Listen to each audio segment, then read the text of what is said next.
Hindi magkamayaw sa paghiyaw ang mga manunood na lumabas na ang kanilang mga pambato sa gananap ng English Ambassador and Ambassadress ng NES o Nueva Ecija High School.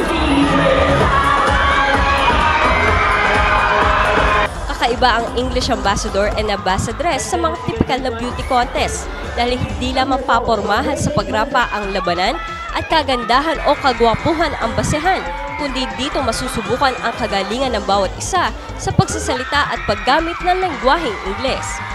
Ayon kay Mary Jane Atienza, Pangulo ng English Fair, mahalaga na matutunan at paunlarin ng mga estudyante ang salitang Ingles, hindi lamang sa loob at labas ng eskwelahan, kundi lalong higit sa pang-araw-araw na pakikihalubilo sa tao. I would like to show our students how they would be the ideal persons, or we may say model, in promoting the use of the English language in everyday life, not only in four corners of classroom but in their everyday speaking or chatting with other people.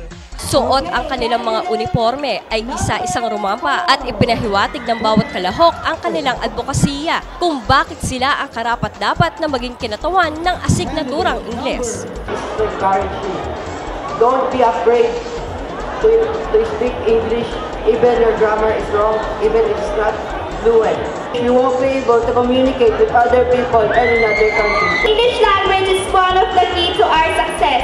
It is my strong belief that through this language, we can help in building a nation of globally competitive people who are equipped with competencies essential in our nation's development.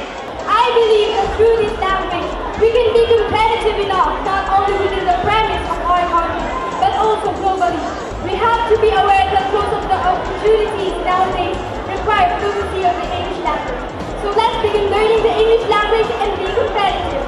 Napahanga naman ng mga kalahok ang mga manunood nang sumabak na ang mga ito sa interview and word analysis kung saan magbibigay ng opinyon ng bawat isa sa salita na kanilang napili.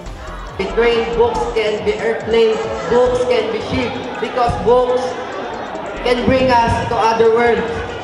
Books can bring us to other countries. Books can be teacher, books can be friend.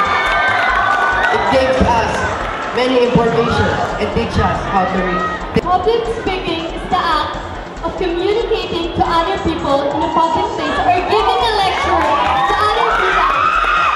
Integrating technical skills and industrial proficiency, plus English language, will allow us to be in parity with the global standards and pave our way towards global competence.